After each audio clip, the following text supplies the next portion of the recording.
I remember I was just done at a trap house, and I called him. I'm like, Cliff, I'm done.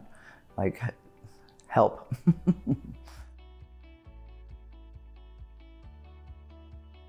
Both my parents were drug addicts, so I grew up as a kid seeing that. I moved out at 14.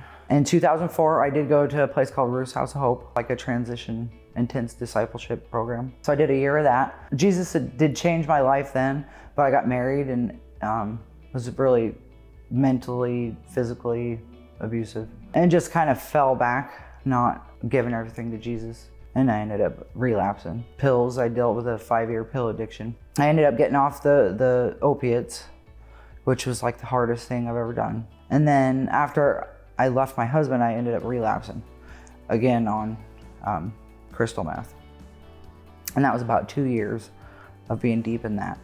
And it was a long, lonely road. My friend Cliff, he had moved down here prior to and got clean and sober, and he was at Mission House. And I called him, I'm like, Cliff, I'm done. Like, help. Went to detox for 3 days, and I met Alicia, director of Grace House. And she welcomed me in. She heard the Holy Spirit and gave me a chance. I was a resident at Grace House for a year, stepped into night and weekend manager. And then I also did the food distribution ministry. I stepped into director at Grace House. Meeting everybody in Lighthouse is my family. You know, through the blood of Christ, just changed my life.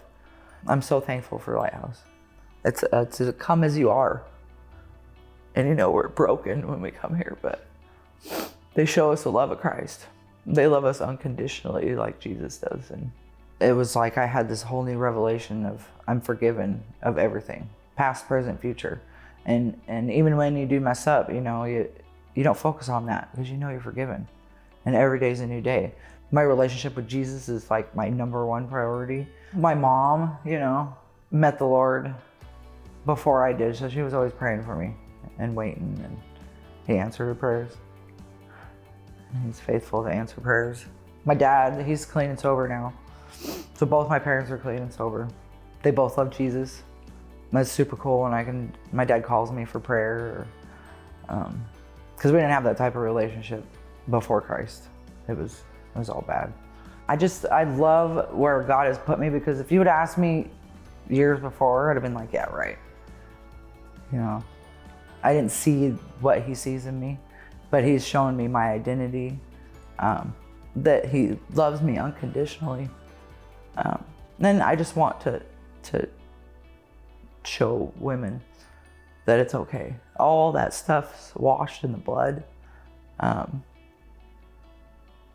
And he loves us, so we should love ourselves. And eternity's real. And you know, we have to make a choice. And I just pray that everybody would surrender to Jesus and make that choice. Time is now.